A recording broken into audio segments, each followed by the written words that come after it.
নমস্কার, আজকের গল্প গিল্টি লিখেছেন নারায়ণ গঙ্গোপাধ্যায়। গলির মুখ থেকেই হিমাংশু ঘোষালের গলার আওয়াজ পাওয়া যাচ্ছিল। রান্নাঘরে ভাতের হাঁড়ি থেকে ফ্যান গালতে গালতে সব কথাই স্পষ্ট শুনতে পাচ্ছিল গৌরী। ওই একটা গুণ আছে হিমাংশুর, কখনো আস্তে কথা বলতে পারে না। অত্যন্ত খুশি হয়ে যখন সে ঘরোয়া আলাপ শুরু করে, তখন এ পাড়ার কোনো নতুন লোক তা শুনলে সন্দেহ করে একটা নরহত্যার জন্যই বুঝি তৈরি হচ্ছে হিমাংশু। রান্নাঘরে থেকেও গৌরী বুঝতে পারলো গলির মুখে কানা চোখের মতো ঘষা আলোর গ্যাস পোস্টটার নিচে দাঁড়িয়ে পড়েছে হিমাংশু। চিৎকার করে আলাপ করছে কারো সঙ্গে। আমার টাকা মেরে দেবে, হকের পাওনা ঠুকিয়ে নেবে, আমার গলায় গামছা দিয়ে সব টাকা আদায় করে ছাড়বো, তবে আমার নাম হিমাংশু ঘোষাল। গৌরী ভ্রুকুটি করল। রান্নাঘরের মেঝে অসংখ্য ছোট ছোট গর্ত। হাড়ি থেকে গড়িয়ে পড়া ফ্যান জমা হচ্ছে তাদের মধ্যে। এই দিন দুপুরেই প্রায়ন্ধকারের ঘরের এখান ওখান থেকে কয়েকটা আরশোলা উকি মারছিল। অর্থহীন বিদ্বেষে একটা খুন্তির ডগায় খানিক গরম ফ্যান তুলে নিয়ে গৌরী ছিটিয়ে দিলে তাদের দিকে। একটা আরশোলা চিত হয়ে পড়ল সঙ্গে সঙ্গে। অন্তিম যন্ত্রণায় পা ছুটতে লাগলো। 1000 টাকা মাইনে পান, মোটরে চড়ে ঘুরে বেড়ান। ওহ, ওরকম বড় সাহেব বিস্তর দেখা আছে আমার। আজ 12 বছর লোক চড়িয়ে খাচ্ছি এই কলকাতা শহরে। ঘাড়ে ধরে যদি ও টাকা আদায় করতে না পারি তাহলে তাহলে একটা কিছু ভয়ঙ্কর করে ফেলবে হিমাংশু। কিন্তু কি করবে? গৌরী জানে হিমাংশুর দৌড় কতখানি। দাওয়ায় বসে বিড়ি টানতে টানতে গজগজ করবে, গালাগাল করবে, অশ্লীলতম ভাষা ব্যবহার করবে, তারপর একদিন সম্পূর্ণ ভুলে যাবে। ছাতাটা বগলে নিয়ে বেরোবার সময় গৌরীকে আশ্বাস দিয়ে বলবে, 250 টাকার ফ্ল্যাট, 1 মাসের ভাড়া আমার কমিশন। যদি বাগাতে পারি একটা মাস পায়ের উপর পা তুলে চলে যাবে। কি বলিস? স্ত্রীকে তুই বলেই সম্ভাষণ করে হিমাংশু। ওরা দুজন একই গ্রামের। 10 বছরের গৌরীর সঙ্গে 17 বছরের হিমাংশুর বিয়ে হয়েছিল। বিয়ের আগের সম্ভাষণটাই চলছে এই 14 বছর ধরে। ভাতের হাঁড়ি নামিয়ে রেখে গৌরী উনুনে কড়াই চাপিয়ে দিল। হিমাংশুর চিৎকার আর শোনা যাচ্ছে না। হয়তো চাপা গলায় আলোচনা করছে কি প্ল্যানে টাকাটা আদায় করা যায়, কিংবা হয়তো সঙ্গীর সঙ্গে কথা কইতে কইতে এগিয়ে গিয়েছে বড় রাস্তার দিকে। কড়াই থেকে কয়েক বিন্দু গরম তেল হঠাৎ ছিটকে এসে হাতে লাগলো। মুখ বিকৃত করল গৌরী। নিজের হাতের দিকে তাকিয়ে দেখলো একবার। রান্নার ধোঁয়ায় ধোঁয়ায় ঝাপসা হয়ে যাওয়া ইলেকট্রিক বাল্বটার লালচে ম্লান আলোতেও নিজের বাহুর দিকে তাকিয়ে পোড়ার যন্ত্রণা ভুলে গেল গৌরী। মুগ্ধ দৃষ্টি কিছুক্ষণ থমকে রইল সেখানে। নিয়মিত সাবান পড়ে না, তিরতিরে কলের জলে স্নান পর্যন্ত হয় না ভালো করে। তবু পুষ্ট নিটোল হাতখানার দুধ আলতা রঙে এতটুকু মলিনতার ছায়া পড়েনি। একগাছা লাল কাচের চুড়ি আর একটি শাখাতেই সেই হাতখানা রাজরানীর হাতের মতো দেখাচ্ছে। শুধু গৌরীর চোখেই যে তা ধরা পড়েছে তা নয়, হিমাংশু নিজেই বলেছে কতবার, ভাগ্যিস 10 বছর বয়সেই তোকে বিয়ে করে ফেলেছিলুম, নইলে এই রূপ নিয়ে তুই কি ফিরেও তাকাতিস আমার দিকে? কপালে লাথি মেরে কোন জমিদারের ঘরে গিয়ে উঠতিস? ঠিক কথা। সত্যিই কি 10 বছর বয়সের গৌরীকে দেখে কেউ ভুলেও ভাবতে পারতো যে এই মেয়ের ভিতর এত রূপ লুকিয়ে আছে? কেউ কি কল্পনাও করতে পারতো লক্ষ্মী ছাড়া চেহারার একটা ছোট্ট পাড়াগাঁয়ের মেয়ের ভিতর থেকে একদিন বেরিয়ে আসবে ইন্দ্রাণী? এ যেন রূপকথার গল্পের ব্যাঙের হঠাৎ রাজকন্যা হয়ে যাওয়া। সেই রাজকন্যা যে হাসলে মানিক ঝরে, কাঁদলে মুক্ত। তখন গৌরী নিয়মিত বছরে 4 মাস ম্যালেরিয়ায় ভুগত। কাঠির মতো হাত পা, লালচে একরাশ জংলা চুল, মরার মাথার মতো মাংসহীন মুখ, কোটরে ডুবে থাকা দুটো অন্ধকার চোখ, গায়ের ক্যাটক্যাটে সাদা রং দৃষ্টিকে যেন আঘাত করত। কুশ্রিতাকে সম্পূর্ণ করার জন্য গলায় দুলত ঘামের সবুজ কলঙ্ক মাখানো দুটো তামার মাদুলি। আর স্কুল থেকে তাড়া খাওয়া হিমাংশু তখন বাপের সঙ্গে যজমানির অ্যাপ্রেন্টিস খাটত। একটু কুঁজো, সারা মুখে বসন্তের দাগ, নাকটা পাখির ঠোঁটের মতো লম্বা, আর মাথায় বেয়াড়া ধরনের টেরি, তার সঙ্গে আরো বিসদৃশ একটি টিকি। এমন বিকট বেসুরো গলায় গান গাইতো যে হরির লুটের কীর্তন থেকে পর্যন্ত তাকে বরবাদ করে দেওয়া হয়েছিল। এই দুজনের যখন বিয়ে হলো তখন গ্রামের রসিকেরা মন্তব্য করেছিল, একেই বলে রাজজোটক। বাসর ঘরে গৌরীর দুঃসম্পর্কের এক বৌদি গান গেয়েছিলেন, আহা কি বা মানাইছে রে, যেন শ্যামের পাশে রাই কিশোরী, কি আহা কি বা মানাইছে রে। কিন্তু বছর দুয়েকের মধ্যেই গৌরী একটু একটু করে ফুটে উঠতে লাগলো।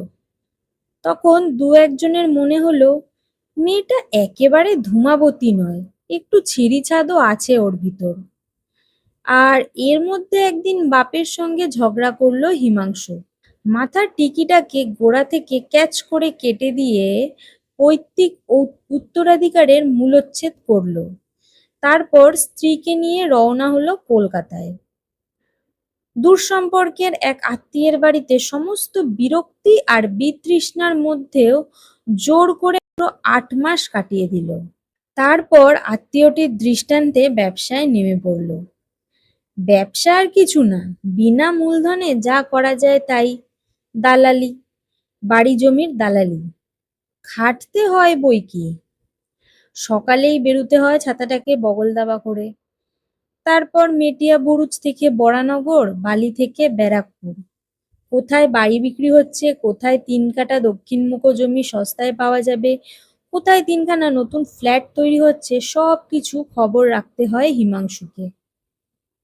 বলতে গেলে কলকাতা আর তার আশেপাশের ২০ মাইলের মধ্যে যত জমি আর বাড়িঘর আছে, হিমাংশু তার জীবন্ত এনসাইক্লোপিডিয়া। কি বললেন স্যার? হাজরা রোডের জমি? ওই যে ব্যারিস্টার ঘোষের লাল রঙের বাড়িটার লাগোয়া? নেবেন না স্যার, কখনো নেবেন না। আপনি ভালো মানুষ বলেই বলছি, ও জমিতে বিস্তর ফ্যাকড়া আছে। গাটের কড়ি দিয়ে কিনে শেষে বিশ্রী লিটিগেশনে পড়ে যাবেন। কি বললেন?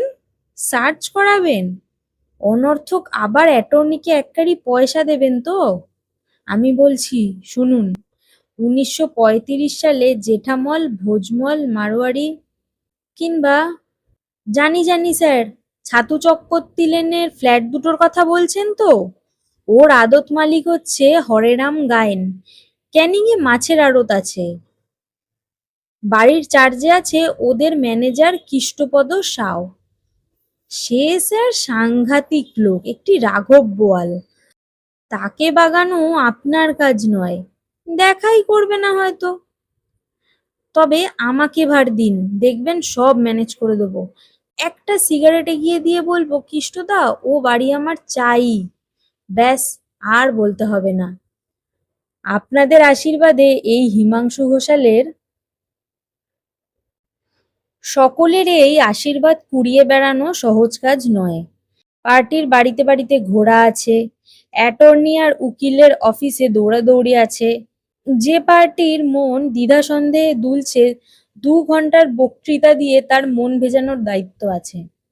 একটা ট্রানজাকশনের সময় দুটো পার্টিকে অ্যাটর্নির অফিসে হাজির করা কিংবা সময় মতো কোর্টে এনে জড়ো করা, এসবও যেন হিমাংশুর পিতৃদায়ের মধ্যেই পড়ে।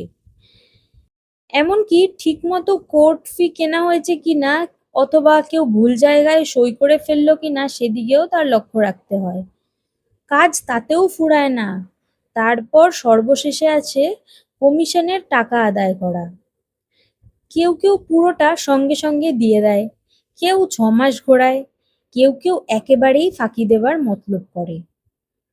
তখন রাস্তায় দাঁড়িয়ে মাজা ভাঙা সাপের মতো ব্যর্থ আক্রোশে গর্জন করে হিমাংশু, দেখে নেব, দেখে নেব, গলায় পা দিয়ে আমার পাওনা টাকা আদায় করে ছাড়বো, তবে আমার নাম।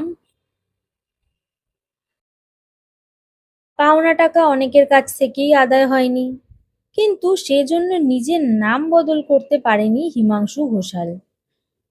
দিন কয়েক গালমন্দ করেছে, নিরুপায় অন্তর্জালায় বিড়ি পড়িয়েছে একটার পর একটা, ব্যবহার করেছে অশ্লীলতম ভাষা, তারপর নিজেরই বিষ যন্ত্রণায় নিতান্ত তুচ্ছ কারণেই গৌরীর গায়ে হাত তুলতে গিয়ে তার আশ্চর্য রূপের দিকে তাকিয়ে মন্ত্রশান্ত ভুজঙ্গের মতো স্তব্ধ হয়ে গেছে। পরক্ষণেই ছাতাটা তুলে নিয়ে বেরিয়ে গেছে বাড়ি থেকে। বেলেঘাটায় একটা নতুন পার্টির সন্ধান মিলেছে, নষ্ট করবার মতো সময় তার নেই। সেই সকাল ৮টায় বেরিয়ে কখনো বেলা ১২টায় একটায় এসে একমুঠো খেয়ে যাওয়া, কোনো কোনো দিন তাও নয়, একেবারে সেই রাত 11:30টায় বাড়ি ফেরা। দিনের খাওয়াটা সস্তার হোটেলে কিংবা ডালপুরির দোকানে। শনি রবিবার নেই, ছুটি ছাটা নেই, পুজো পার্বণ নেই, এক আধ দিন অসুখ বিসুখে না পড়লে বাঁধা নিয়মে কোথাও ছেদ পড়ে না। রোদে পুড়ে, বৃষ্টিতে ভিজে, শীতে কুঁকড়ে কদাকার চেহারা আরো কদাকার হয়েছে হিমাংশুর। নাকটা টিয়ার ঠোঁটের মতো বাঁক নিয়েছে, উঁচু উঁচু দাঁতে পানের চোখ কালো হয়ে বসেছে। বসন্ত চিহ্নিত মুখটার দিকে তাকালে যে কেউ সন্দেহ করে এই লোকটা যখন খুশি খুন করতে পারে। নুয়ে পড়া ঘাড়টাকে এখন নির্ভুল একটা কুজোর মতো দেখায়। এত খাটে তবু সংসার চলে না। মাঝে মাঝে হিমাংশু সামান্য নেশা করে আসে, কিন্তু তাকে মাতাল বলা যায় না, সেটা বড় খরচ নয়। হিমাংশুকে আর একটা রোগে ধরেছে, সেটা রেসের। মাঠের ভিতরে যায় না, বাইরেই জুয়া খেলে, তবু সামান্য আয়ের একটা বড় অংশ ওইখানেই নিবেদন করে আসে হিমাংশু। যেদিন বেশি হারে সেদিন ওর মুখের গন্ধেই টের পায় গৌরী। আর অনেক রাত পর্যন্ত হিমাংশু ফুপিয়ে ফুপিয়ে কাঁদতে থাকে। কতদিন মামাবাড়ি যায়নি, দাদুকে বড় দেখতে ইচ্ছে করে। গৌরী সরে যায় সামনে থেকে। একতলা জীর্ণ বাড়িটার কাঠের সিঁড়ি বেয়ে ছোট ছাদটায় উঠে আসে। খানতিনেক নিচু ছাতের পরেই সাদা রঙের বড় তেতলা বাড়ি একখানি, মল্লিকদের বাড়ি। দোতলার জানলায় আলো জ্বলছে। জানলার সামনে যে দাঁড়িয়ে তাকে এখান থেকে স্পষ্ট দেখতে পাওয়া যাচ্ছে। তার সোনার চশমা চিকচিক করছে, সিগারেটের আগুনটা দীপিত হয়ে উঠছে থেকে থেকে। দাঁড়িয়ে দাঁড়িয়ে হিমাংশুর কথা ভাবে গৌরী। দিনের পর দিন আরো স্থূল, আরো কর্কশ হয়ে উঠছে হিমাংশু। মধ্যে মধ্যে যখন সোহাগ করবার চেষ্টা করে, তখন ওর হাতের ছোঁয়ায় শরীর জ্বালা করতে থাকে। হিমাংশুর আঙ্গুলগুলোকে একটা বিরাট মাকড়সার কতগুলো ক্লেদাক্ত পায়ের মতো মনে হয়। অন্ধকারেও নিজের নিটল শুভ্র দুখানি হাত সে দেখতে পায়। সেই হাত দিয়ে তার নিজের গলায় জড়িয়ে ধরতে ইচ্ছে করে। কাঠের রেলিংয়ে ভর করে গৌরী দাঁড়িয়ে থাকে, বুকের ভেতর নিজের রক্তের কলধ্বনি শুনতে পায়। দোতলার জানলায় আগুনের একটা স্পষ্ট ঝলক ফুটে ওঠে কয়েক মুহূর্তের জন্য। আর একটা সিগারেট ধরিয়েছে লোকটা। হঠাৎ গৌরীর মনে হয় আলোর বিন্দু ছড়ানো এই অন্ধকারটা একটা বিরাট জালের মতো তাকে জড়িয়ে ধরছে। সহ্য গরম লাগতে থাকে। হাওয়া বন্ধ হয়ে যায়, গৌরীর নিঃশ্বাস আটকে থাকে। চঞ্চল হয়ে ফিরে আসে সিঁড়ির দিকে। নামতে নামতে মনে হয় শ্যাওলায় শ্যাওলায় সিঁড়িটা ভরে গেছে, যে কোনো সময় পা পিছলে যেতে পারে। ঘরের মেঝেতে তখনও কুণ্ডলি পাকানো একটা কুকুরের মতো পড়ে আছে হিমাংশু। কোটরে বসা চোখের কোণায় জলের দাগ। যে দাদুকে ৭ বছর বয়সে শেষবার দেখেছিল, তারই জন্য কাঁদতে কাঁদতে ঘুমিয়ে পড়েছে। বেশ আছি, গৌরী ভাবে। তক্তপোষের কোণায় বসে কিছুক্ষণ বিস্বাদ দৃষ্টিতে তাকিয়ে থাকে হিমাংশুর দিকে। পুরু কালো ঠোঁটের ফাঁকে পানের রং ধরা দাঁতগুলো ভ্যাংচানির মতো ভঙ্গিতে বেরিয়ে আসছে। বেশ আছি। বারবার কথাটা মাথার মধ্যে ঘুরতে থাকে গৌরীর। নিজের হাতের মুঠো চোখের সামনে মেলে ধরে যেন ভাগ্যরেখাটাকে পরীক্ষা করে দেখতে চায়, কিন্তু পরক্ষণেই সব গোলমাল হয়ে যায়। নরম গোল হাতখানিকে একটা ফুটন্ত পদ্মের মতো মনে হয়। দু চোখ ভরে মুগ্ধতা নেমে আসে। হিমাংশুর নাক ডাকতে থাকে, মুখটা আরো খানিক ফাঁক হয়ে গেছে। গৌরী চমকে উঠল। তরকারিটা প্রায় ধরে আসবার জো হয়েছে, আর দরজার কড়ায় পাগলের মতো ঝাঁকানি দিচ্ছে হিমাংশু। আধমরা আরশোলাটা চিত হয়ে পা নাড়তে নাড়তে অনেকখানি এগিয়ে এসছে সামনের দিকে। উঠে গিয়ে দরজা খুলে দিল। ভিতরে পা দিয়েই খিচিয়ে উঠল হিমাংশু। ঘুমিয়ে পড়েছিলি নাকি এই সন্ধ্যাবেলা? সেই কখন থেকে কড়া নাড়ছি, শুনতে পাসনি? ঘুমিয়ে পড়বো কি করে, রাস্তা থেকেই তো চেঁচানি শুনছি। হাতের ছাতাটা ধপাস করে ছুঁড়ে দিয়ে হিমাংশু দাওয়ার উপর বসে পড়ল। বিড়ি ধরালো। তারপর, বড়লোক? ওহ, অমন বড়লোক ঢের দেখেছে এই হিমাংশু ঘোষাল। নিজের মুখে বললে 2%। এখন যেই কাজ মিটে গেছে, বলছে এই 100 টাকা বকশিস দিচ্ছি, মিষ্টি কিনে খাও। বকশিস? আমি চাকর না দারোয়ান যে বকশিস নেব? ও বড়লোক। বিড়িতে একটা হিংস্র টান দিয়ে পরপর কয়েকটা কদর্য কথা আউড়ে গেল হিমাংশু। রান্নাঘরের দিকে এগোচ্ছিল গৌরী, কি মনে করে ফিরে এলো। একটা কথা বলবো? স্বগতোক্তিতে ছেদ পড়ায় হিমাংশু বিরক্ত হলো। ভুরু কুঁচকে বলল, তোর আবার কি হলো? পরকে তো এত বাড়ি আর জমির ব্যবস্থা করে দিচ্ছ, নিজের জন্য কিছু করতে পারো না? হিমাংশু হাতের বিড়িটা ছুঁড়ে দিলে। সেটা চৌবাচ্চার জলের মধ্যে গিয়ে পড়ল। কর্কশ স্বরে বলল, আরে চেষ্টা কি আর করছি না? ঝোপ বুঝে একখানা কোপ যখন মারবো তখন বুঝতে পারবি। নিউ আলিপুরে কিংবা পার্ক সার্কাসে। ছুরির ধারের মতো খানিকটা তীক্ষ্ণ বঙ্কিম হাসি গৌরীর ঠোঁটের উপর দিয়ে খেলে গেল। রাজপ্রাসাদের কথা এখন থাক, একটা ভালো বাসার ব্যবস্থাও কি করতে পারো না? কেন, এই বাসাটাই বা মন্দ কি? তোর বুঝি দোতলার ঘর নইলে ঘুম হচ্ছে না? বাড়িটা একতলা, পুরনোও বটে, কিন্তু সুবিধাটা দেখছিস না? একেবারে সব আলাদা, মানে ছাদ পর্যন্ত।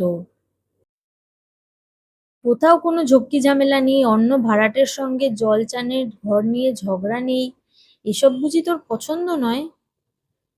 সাময়িকভাবে মনের তিক্ত যন্ত্রণাটাকে ভুলে গিয়ে রসিকতার চেষ্টা করলো হিমাংশু। মেয়ে মানুষ তো, স্বভাব যাবে কোথায়? ব্যাঙের মতো গলা ফুলিয়ে কারো সঙ্গে ঝগড়া করতে না পারলে পেটের ভাত হজম হবে কেন? সেজন্য নয়, গৌরী আস্তে আস্তে বলল, ছাদগুলো সব গায়ে লাগা, যে কোনো সময় চোর আসতে পারে। চোর? হিমাংশু আরো সরস হয়ে উঠল। আরে আমার বাসায় একাদশী করতে আসবে এমন বেকুব চোর কলকাতা শহরে নেই। তোর গায়ে তো কয়েক গাছা গালার চুড়ি আছে, বোধহয় পয়সা চারেক দাম হবে। তবে হ্যাঁ। হিমাংশু হা হা করে হেসে উঠল। তোকে যদি কেউ চুরি করতে আসে সেটা আলাদা কথা, লাখ টাকাতেও তোর দাম হয় না। দালালির কাজে কলকাতা শহরে কত বড় লোকের বাড়িতেই তো যাই। লুব্ধ চোখ মেলে স্ত্রীকে লেহন করতে থাকলো হিমাংশু। সত্যি বলছি, তোর মতো রূপসী বউ কারোর ঘরে দেখিনি। অকারণে একরাশ রক্ত জমা হলো গৌরীর মুখে। খানিকটা তপ্ত বাষ্পের মতো কি যেন কুণ্ডলি পাকিয়ে উঠতে লাগলো মাথার ভেতরে। নিজের হৃৎপিণ্ডের ঝড়ের আওয়াজ নিজেই শুনতে পেল গৌরী। মুখ ফিরিয়ে চলে যাচ্ছিল রান্নাঘরের দিকে। হিমাংশু তাকে ডাকলো, শোন। গৌরী ফিরে দাঁড়ালো। বারান্দার মিটমিটে আলোটা নয়, গৌরীর চোখে মুখে তার সর্বাঙ্গে আরো কিছু ছড়িয়ে পড়েছে। এই কানাগলির ভিতরেও এক টুকরো আকাশ আছে, চাঁদ উঠেছে সেখানে। তারই জ্যোৎস্নায় গৌরী স্নান করছে। দূরে শাড়ির আবরণে ঢাকা রূপোর মূর্তির মতো দেখালো গৌরীকে। তার নিখুঁত সুন্দর কপালের উপর মণির মতো কি যেন একটা জ্বলছে মনে হলো। কিছুক্ষণ হিমাংশুর চোখে আর পলক পড়ল না। গা ভর্তি গয়না নইলে তোকে মানায় না গৌরী, একেবারেই মানায় না। অভিভূত বিহ্বল গলায় হিমাংশু বলল, গয়না পরবার জন্যই যেন জন্মেছিলি তুই। আমার ট্রানজাকশনের টাকাটা যদি পাই, সত্যি বলছি। জ্যোৎস্নার আলোয় হিমাংশু গৌরীকে এক চোখ দিয়ে দেখছিল, আর হিমাংশুকে গৌরী দেখছিল আর এক চোখ দিয়ে। পিঠে কুঁজ নিয়ে বসে থাকা হিমাংশুকে অদ্ভুত জান্তব দেখাচ্ছে এখন, আরো কুৎসিত, আরো কদাকার মনে হচ্ছে। হিমাংশুর শেষের কথাটুকু শোনবার জন্য গৌরী আর অপেক্ষা করল না, এগিয়ে গেল রান্নাঘরে। সেদিন অনেক রাত্রে সারাদিনের অসহ্য ক্লান্তির পরে হিমাংশু মরার মতো ঘুমিয়ে পড়লে গৌরী দরজা খুলে ছাদে উঠে এলো। তখন চাঁদ আরো আশ্চর্য রূপ নিয়েছে। জ্যোৎস্না আরো উজ্জ্বল হয়ে রেণু রেণু সোনা বৃষ্টি করে চলেছে। গৌরীর শরীরে সেই সোনা ঝরে পড়তে লাগলো। গালার চুড়ি পরা নিরাভরণ হাত দুটির উপর বারবার গৌরীর চোখ পড়তে লাগলো। না দেখেও সে অনুভব করতে লাগলো তার এই দীর্ঘ শুভ্র গ্রীবাকে এই আলোয় কি করুণ আর কি নিরাভরণ মনে হচ্ছে। দোতলার বাড়ির জানলায় আবার সিগারেটের আগুন জ্বলল। জ্যোৎস্নার ভিতরে অস্বাভাবিক লাল দেখালো সেটাকে। আলোর শরীরে দপদপ করতে লাগলো রক্তবিন্দুর মতো। আর হিমাংশু স্বপ্ন দেখতে লাগলো রেসকোর্সের মাঠে একটা কালো ঘোড়া সকলকে পিছনে ফেলে তীরের মতো ছুটে চলেছে। তার পিঠে জকি হয়ে বসে আছে সেই নতুন পার্টিটা, যে তাকে 3% কমিশন দিতে রাজি হয়েছে। ইদানিং ফিরতে বেশ রাতই হয়। তার উপর আজ শনিবার ছিল। বিকেলে রেসের মাঠে গিয়েছিল হিমাংশু। গোটা 40 টাকা ছিল সঙ্গে, তার প্রায় সবটাই গেছে।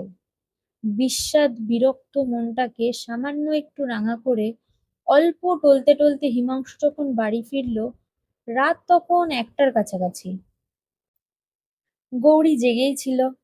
দরজা খুলে দিলে কড়ায় হাত পড়তেই হিমাংশু হাতের ছাতাটা উঠোনেই ছুঁড়ে ফেলে দিয়ে রকের উপর বসে পড়ল।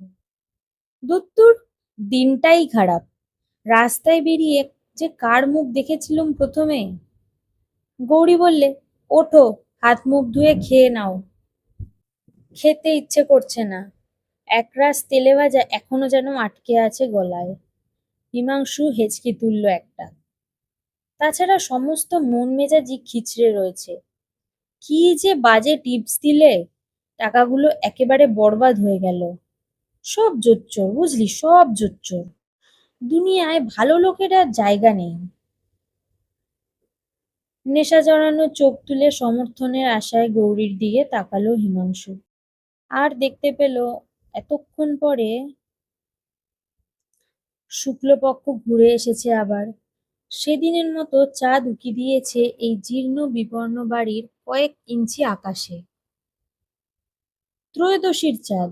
আর গৌরী, আর গৌরীর শঙ্খগ্রীবায় কি যেন ঝিকমিক করে জ্বলছে, চাঁদমালার মতো জ্বলছে। গলায় ওটা কি পরেছিস তুই? হার পেলি কোথায়? মুহূর্তের জন্য চুপ করে রইল গৌরী। মুহূর্তের জন্য তাকে একটা পাথরের মূর্তির মতো দেখালো। তারপর একটা চাপা নিঃশ্বাস ফেলে বললে, ফেরিওয়ালার কাছ থেকে কিনেছি 5 শিকে দিয়ে। ওহো, নকল সোনার গয়না? গিল্টির?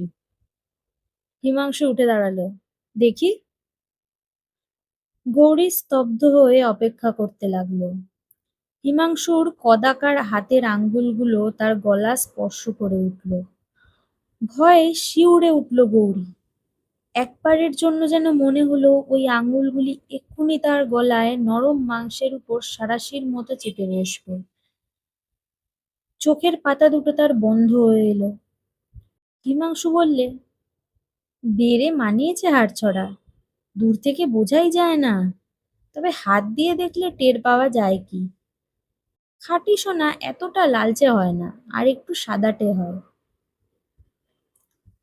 গৌরী প্রায় নিঃশব্দ গলায় বলল, খাঁটি সোনা বুঝি তুমি হাত দিলেই টের পাও? গৌরীর মুখের উপর একরাশ অল্প গন্ধ সরিয়ে হা হা করে হেসে উঠল হিমাংশু। পাই বই কি, না হয় তোকে সোনাদানা কিনেই দিতে পারি না, তাই বলে খাঁটি নকল চিনতে পারবো না? আজ 12 বছর ধরে কলকাতা শহরে চড়িয়ে খাচ্ছি রে। হিমাংশু ঘোষালের অত সহজে ভুল হয় না। গৌরী বললে, থাক ওসব, খাবে এসো। গৌরী ঘুমিয়ে পড়লেও আজ রাত্রে হিমাংশুর ঘুম এলো না। নেশাটা যতই ফিকে হয়ে আসতে লাগলো, ততই তার প্রতিক্রিয়াটা তীব্র বেদনার মতো তাকে যন্ত্রণা দিতে লাগলো। ওই গিলটির নকল হাড়ছোড়াই কি আশ্চর্য মানিয়েছে গৌরীর গলায়। বালিশের পাশে একখানা হাত এলিয়ে আছে, একগাছা লাল চুড়িতে কি দীনতা ফুটে উঠেছে তাতে। ভারী অন্যায় হয়ে গেছে, হিমাংশু ভাবল। যে করেই হোক কয়েকখানা গয়না গৌরীকে তার গড়িয়ে দেওয়া উচিত ছিল। সোনা ছাড়া এমন সোনার প্রতিমাকে কি মানায়?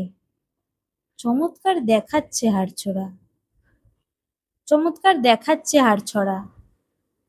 তবুও গিলটির হাড় 2 দিন পরেই ময়লা হয়ে যাবে, বিবর্ণ পিতলের রং ধরবে। ও শুধু গৌরীর আত্মবঞ্চনাই নয়, ওর মধ্যে কেবল গৌরীর ব্যর্থ আকাঙ্ক্ষার বেদনায় মিশে নেই। ও হিমাংশুরও চরম লজ্জা, তার অক্ষম পৌরুষের অবমাননা। হাড়টার দিকে তাকিয়ে দেখতে দেখতে হিমাংশুর রক্তে সাপের বিষের জ্বালা ধরল। একে একে মনে পড়তে লাগলো কারা তাকে ঠকিয়েছে, তার দালালির পাওনায় কার কাছ থেকে এখনো পর্যন্ত নিজের পুরো টাকাটা সে আদায় করতে পারেনি। হিংস্র চিত্তে হিমাংশু ভাবতে লাগলো, এবার তারও সময় এসছে, তাকেও বাঁকা রাস্তাই ধরতে হবে। সোজা পথে চলবার চেষ্টা করে সবাই ফাঁকি দিয়েছে, এবার সেও অন্য উপায় দেখবে। 12 বছর কলকাতা শহরে দালালি করেছে হিমাংশু ঘোষাল, কিছুই তার অজানা নয়। গৌরীর গলার হাড়ছড়া ঝিকমিক করে জ্বলছে, একরাশ আলোর কাঁটায় সে তার চোখে বিদ্ধ করতে লাগলো। হিমাংশু উঠে পড়ল, নিভিয়ে দিলে ঘরের আলোটা। আর এক রাশ স্তব্ধ অপরিচ্ছন্ন অন্ধকারে হিমাংশুর উত্তেজিত উত্তপ্ত মস্তিষ্কের মধ্যে কতগুলো সরীসৃপ কিলবিল করে ঘুরে বেড়াতে লাগলো।